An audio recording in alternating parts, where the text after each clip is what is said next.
Don't miss your chance to witness boxing history being made live Saturday, November 30th. Paul, the Pittsburgh Kid Spadafora, takes on Johan Perez for the WBA Interim Super Lightweight Championship of the World. Presented in association with Roy Jones Jr., Golden Boy, and TNT Promotions. The Road to Redemption will be presented live Saturday, November 30th at Mountaineer Casino.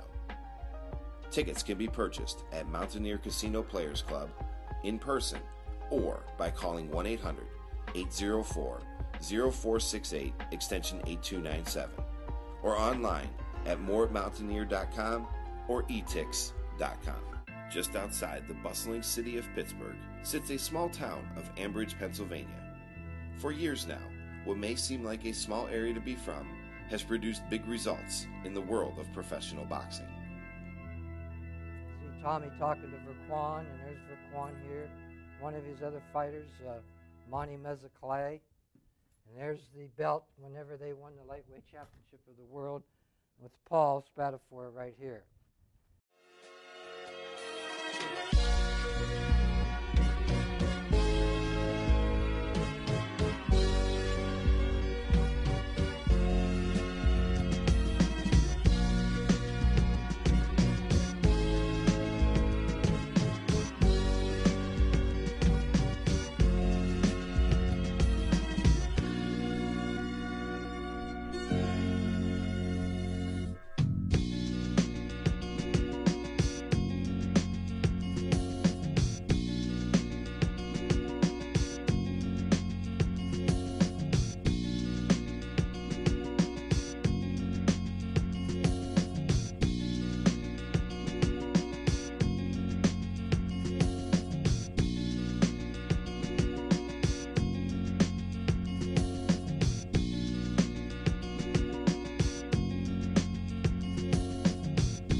I go way back with Paul, and my son Tom was his sparring partner.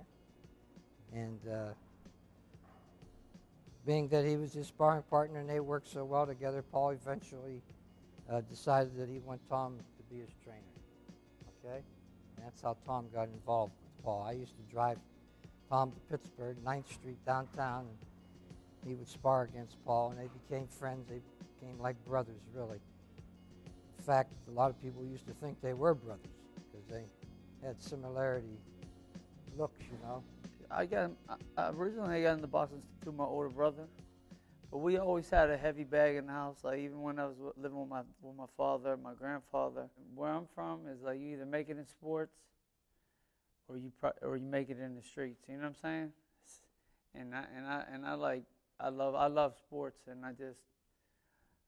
I love boxing, and then that's what I just took it to the next level. I went into the to the gym. I had my mom's whole Social Security check. This is no lie, man. I had like $700 in my pocket. At the time, I was going up to Jack's gym, up on the Hill District. I went into the gym, and I seen my brother work out. I walked down the street. I took my whole check to the Herman's. I bought everything down there. I bought my boxing shoes, my jump rope, my bag, my speed bag, my boxing gloves. And I walked in the gym, and my brother was mad as hell because I spent all the money. But I told him, I said, listen, I'm done. When I tell you that, like when I was 12 years old, when I said I was done, I was done. Like I knew I was going to be a fighter. I moved around a lot. But around 8th grade, I stayed in McKees Rocks. I had a girlfriend and just stayed there the whole time. But originally, when my brother brought me down to the gym, there was a guy named P.K. Pecora, and he took a liking to me, and it was like sort of like a father-son type of deal. I never had a father growing up, and I never had like that. I would say like when I look back at it now, it's like I was always looking for that attention, and always sparring, and always wanted to make PK happy, and that just got me in, that just got me, made me the fighter that I was. And I started sparring with him. When I started going up there, I started sparring with him. I started training with him.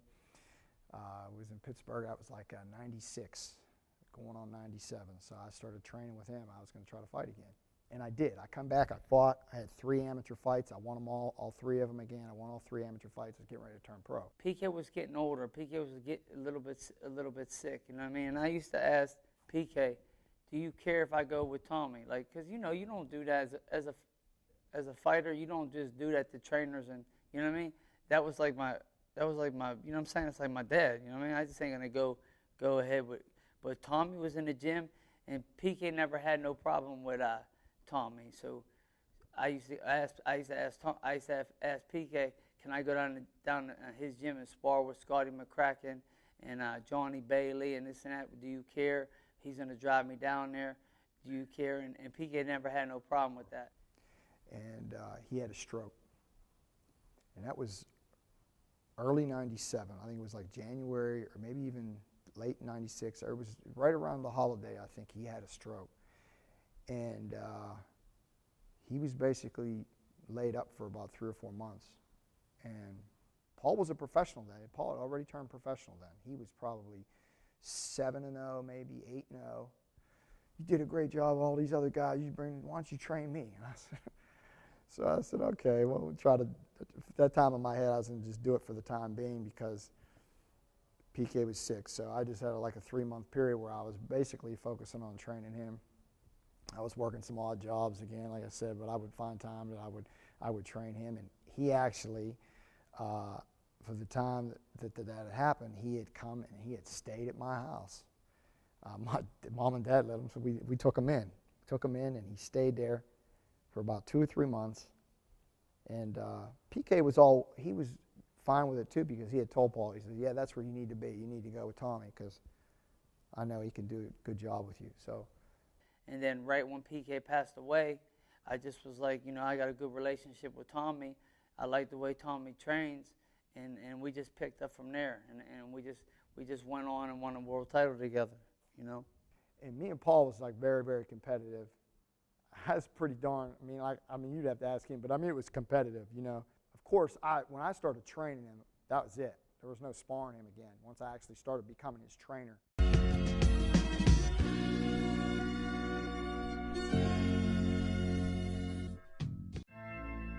I went into the gym and I seen my brother work out.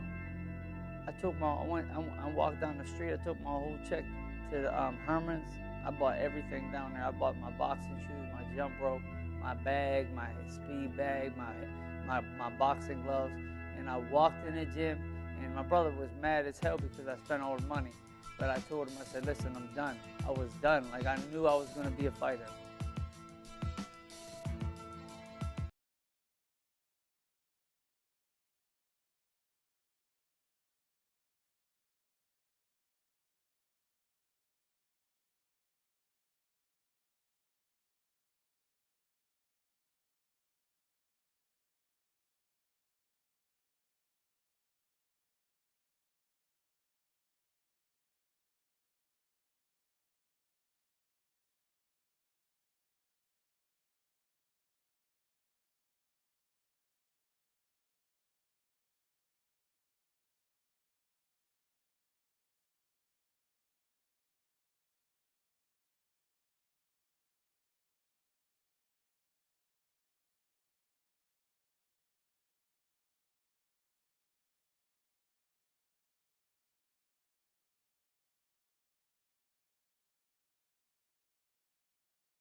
My whole life I battled with substance abuse. My whole life with drinking. You know what I mean?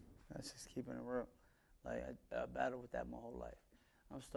I was drinking when I was like 12 years old, and if I wasn't fighting, I was on the street drinking, doing this, doing that.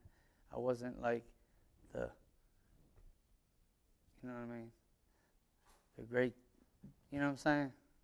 So I lived in areas where my friends were doing what they was doing. Not saying that they was bad, but not saying that they was good either. You feel me? Got 40% of his leg blown off. They told him he would never walk again. That's what kind of guy you're talking about with Paul, too. This is the greatness of Paul Spadafora. Paul Spadafora was never supposed to walk again without a cane. Paul Spadafora was never supposed to box again, period. When they told him that, 9 months later, he was boxing. He won one of the big prestigious tournaments at Ohio State Fair as an amateur 9 months after he got 40% of his leg blown off. You know, PK, when PK died, Tommy's family really looked out for me. You know what I'm saying? They brought me to, we fought for the IBC title, and they used to let me stay in their house and stuff like that, because my house was a little bit, you know what I'm saying, you know what I mean? It was a little bit messed up, so I used to go down there and stay with him to be on the straight and narrow, so I didn't have to worry about none of that, you know. I just feel like, you know, if certain things in life didn't happen, I wouldn't be the person I am today. You know what I'm saying? I'm able to look at something in this gym. I'm talking about boxing now. I'm talking about boxing. I'm able to look at something and I'm able to feel something. I don't care what you say or what he says or what this guy says. I don't care about that, because I know. You know what I mean? You can't make. I know if I don't feel right, then I'm gonna make changes to make sure that this is the way it's got to be. You know, I used to be the type of kid where like didn't want to speak my mind, didn't want to mess anything up in the camp, and like when I was fighting for the title, I had a lot of problems because of that. You know what I'm saying? Like, I brought a trainer in, which was Jesse Reed and Tommy and Kello. You know what I'm saying? They trained me together. And instead of it working great, it did work great because I won a title, you know what I mean? Had 8 title defenses. But if I was able to do it over again, I wouldn't have did it like that. I would have been able to sit them down, and say, listen, this is how it's got to be. You know what I'm saying? And that's just what it was. Now, that went on for years. I mean, it went on for years. He wins the title, they get rid of me. How do they get rid of me? Another, like I said, the business is brutal. People don't understand the business. When money comes involved, and fighters can be easily manipulated because of the money and because of their opportunity is threatened by promoters. So a lot of ugliness in the game. It's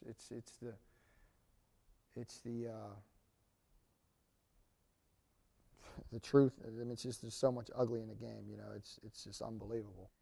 It started to get real bad in like 2003. And then I went to the penitentiary, and then when I moved up Erie, it was a bad choice that I made, and I started getting involved with drugs and doing the wrong thing, going back in and out of the penitentiary. I went back 3 times, you know what I'm saying, and it was all, and basically I went back all because of that. It was always my fault, you know what I'm saying. So, you know, I was in a not to put no one out there, but I was in a relationship with a promoter too. That like it was a different type of thing, you know what I'm saying? And he had his. I was with him since PK, you know, and I never wanted to leave. I never wanted to go ahead and leave, and I felt like I was stuck, and it wasn't a good relationship. You know, and I was on the shelf. I felt that I was on the shelf. You know, I mean, I went with Roy 2 years ago, and look, this is 2 years ago. I've been wanting to fight 10 years ago when I first got out. I was fighting when I first got out. I don't understand why I was fighting guys that no one knew. Like, it doesn't make no sense. You know what I mean? Like, I was with Roy for 2 years, and now Roy got me fighting for the title. I mean, it ain't because I didn't want to fight. It ain't because I don't want. I'm still the same dude. And my promoter would tell me, you know, I would say, I'm going. Why am I up here? Pittsburgh ain't Erie. Erie ain't Pittsburgh. I'm 2 hours away. Why am I up here? I'm going back home. You know what I mean? Well, if you go back home, I'm calling you a parole officer. If you call me a parole officer, I'm going to the penitentiary. I ain't with that. So I wrote it out, sucked it up. I'm 38 now, and I feel great. Happy that Roy took on this project, and he took it where he took it, and now I'm going to get a chance to take it to another level. Not the only person that could do that is me, getting in the ring and winning. That's it, you know. Like, everything Roy ever told me came true. He never said, you're fighting this guy. No, he never said that. Every time he said, Paul, get ready to fight, I'm fighting. You know, I had a lot of that in my life where I got up for fights. I mean, I'm not going to, Eric Morales, that guy who died in Venezuela, people would tell me that I was fighting guys. I would be in camp training for fights. I'm talking about being in camp in Indiana, not up here. Not this is like love up here. This is like family. Buzzy's like family. I wasn't even allowed to be up here. Not because of Buzzy. I never did nothing wrong with Buzzy, but because they kept me away from up here. When I say they, my promoter. You know what I mean? So I would go to camp and train and wouldn't be around no one I even knew, and there wouldn't even be a fight. And I spent 6 to 7 weeks training, sometimes 6 months training, and there wouldn't be a fight.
What makes Paul great as a great fighter is because Paul was able to master tempo.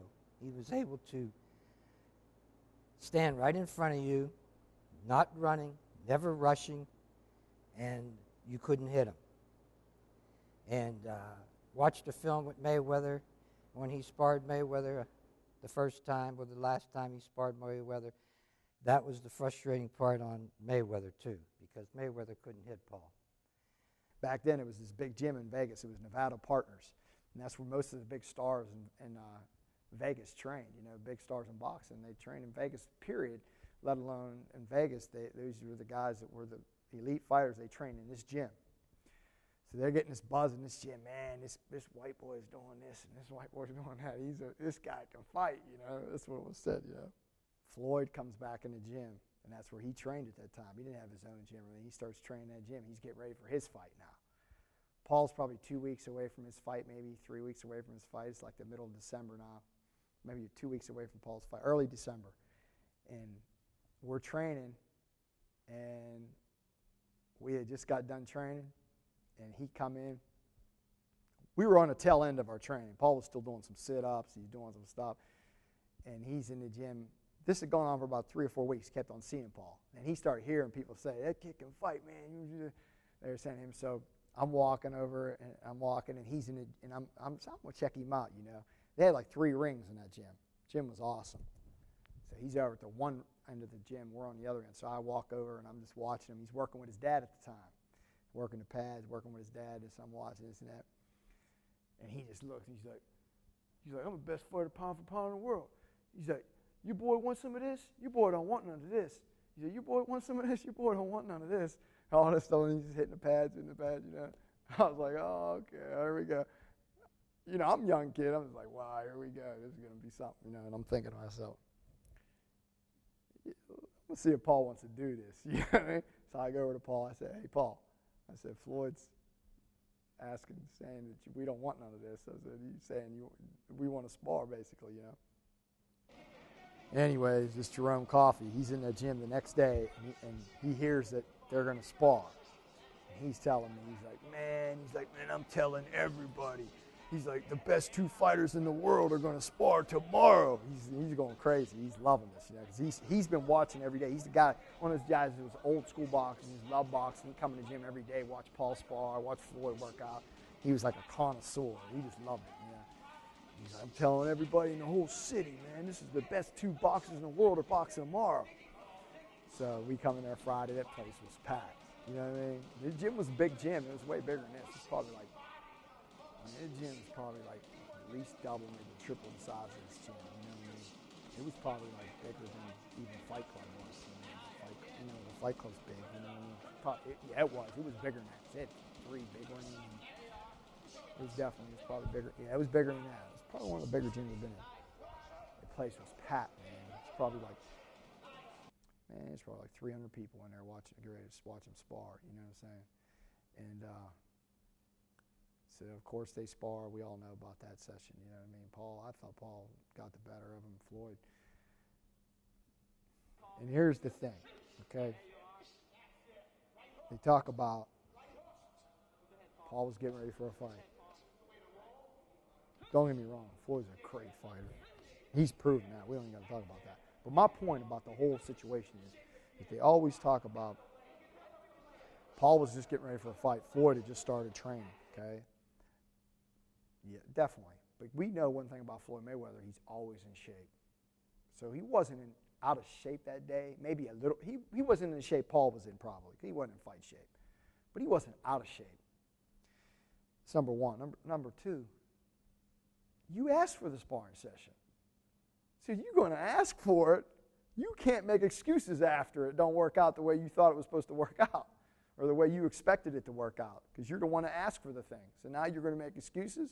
How do you make excuses for something that you asked for because you already told us what was going to happen? We didn't want none of it. You know what I mean? So, like I said, they can't make excuses about that session. It was just a sparring session. It wasn't a boxing matches. But don't make excuses about the sparring session. The sparring session, it was what it was. Yes, he wasn't at his best, Floyd. Wasn't close to a fight. But at the same time, he must have been in some kind of shape because, again, he asked for the sparring session.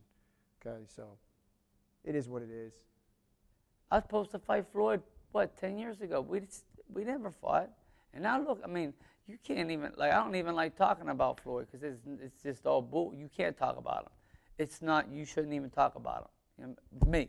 So the bottom line is, I would have loved to get a chance to fight these guys whenever, but now this is the way it happened, and I'm grateful that I'm just having a chance to fight this dude for the WBA title.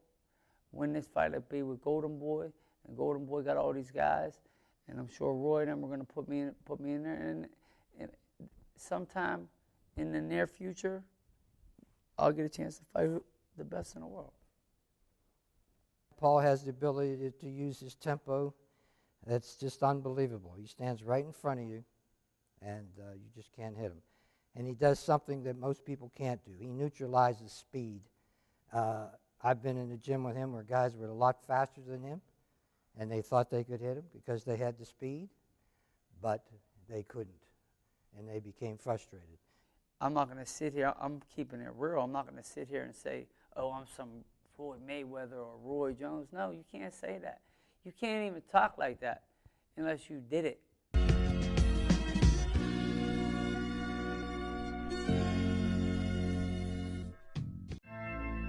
I went into the gym and I seen my brother work out. I walked down the street. I took my whole check to the Herman's. I bought everything down there. I bought my boxing shoes, my jump rope, my bag, my speed bag, my boxing gloves, and I walked in the gym, and my brother was mad as hell because I spent all the money. But I told him, I said, listen, I'm done. I was done. Like, I knew I was going to be a fighter.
On this cold Saturday morning in November, a retired teacher is doing his part to help produce the next big thing.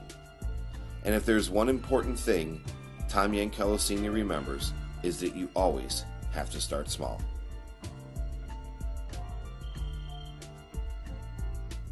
Up on your toes, Justin. Come on. Step forward with that left foot, Justin. That's it. Continuing on the path to train the best fighters in the area, the world-class boxing family has always had the next fighter ready and waiting for their next big opportunity. Fighters such as Morgan Big Chief Fitch will be on the same card as Paul come November 30th, as he takes his 11-0 record against Darnell Boone. And only a few days prior to that will up-and-comer Bill Hutchinson be fighting in his first local main event. In a gym filled with comeback stories and second chances, boxers like Monty Meza Clay over the past few years has battled with canceled fights and injuries, but that has not slowed him down on his quest to regain his chance in the ring come early next year. No matter what troubles that plagued him in the past, Paul Spadafora has managed to propel himself back to the highest level in boxing history. With no end in sight to the possibilities of what a truly great fighter can achieve, this has been Paul Spadafora, The Road to Redemption. Don't miss your chance to witness boxing history being made live Saturday, November 30th. Paul, the Pittsburgh Kid Spadafora, takes on Johan Perez for the WBA Interim Super Lightweight Championship of the World.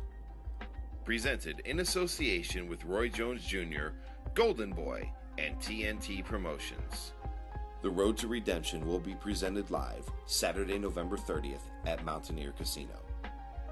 Tickets can be purchased at Mountaineer Casino Players Club, in person, or by calling 1-800-804-0468, extension 8297, or online at moreatmountaineer.com or etix.com.